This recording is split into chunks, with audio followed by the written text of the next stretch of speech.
কৃতদাসের রাজ্যে রূপান্তরিত হয়েছে পশ্চিমবঙ্গ। রাজ্যে বিধানসভার উপনির্বাচনের ফল প্রকাশের পর মুখ্যমন্ত্রীর পোস্ট নিয়ে তোপ দাগলেন অধীর চৌধুরী। মনোবীক্ষণ পলিক্লিনিক, চিকিৎসার জগতে এক দশক। এখন এখানে সব বিষয়ে ডাক্তারবাবু একসাথে তলায়। ফোন করুন 7477799515 এই নম্বরে। রাজ্যে 6 আসনে উপনির্বাচনে জয়ের পরপরই সোশ্যাল মিডিয়ার পোস্ট মুখ্যমন্ত্রী মমতা বন্দ্যোপাধ্যায়ের। পোস্টে মুখ্যমন্ত্রীর দাবি, আমরা জমিদার নই, মানুষের পাহারাদার। যদিও এই নিয়ে মুখ্যমন্ত্রীকে কটাক্ষ ছুড়লেন অধীর চৌধুরী। বহরমপুরের সাংবাদিক বৈঠকে এই নিয়ে কি বললেন বহরমপুরের প্রাক্তন সাংসদ? আবাস নিয়ে কি লুট, রেশন নিয়ে লুট, চাকরি নিয়ে লুট। লুট তো চলছে, লুট তো বন্ধ হয়নি।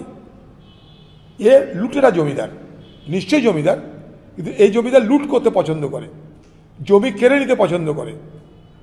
জমি কেড়ে নিয়ে জমিদার হয়েছে, জমি লুট করে জমিদার হয়েছে যারা, তাদের শিরোমণির নাম বাংলার মুখ্যমন্ত্রী।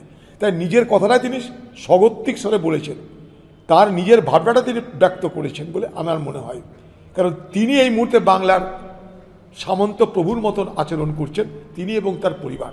বাংলার মুখ্যমন্ত্রী যদি বলতো আমি দুর্নীতিমুক্ত বাংলা গড়ব, মানাতো। ভোটে জিতে তার অহমিকা প্রকাশ পাচ্ছে, তাই তিনি নিজের সেই ঔদ্ধত্য প্রকাশ করছেন। সব থেকে বড় জমিদারি তৃণমূল চালাচ্ছে বাংলায়, সব থেকে বড় জমিদারি চালাচ্ছে। যে জমিদারিতে তৃণমূলের উপরে কথা বলার কেউ নেই, মানুষের কথা বলার অধিকার কেড়ে নেওয়া হয়েছে। এ বাংলা ক্রমশ কৃতদাসের রাজ্যে রূপান্তরিত হচ্ছে।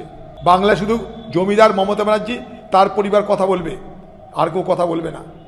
বাকি সব প্রজা, দিদি আমাদের এখানকার জমিদার, তিনিই রাজা, তিনি রানী, তিনি সব কিছু। এটাই তো বাংলা।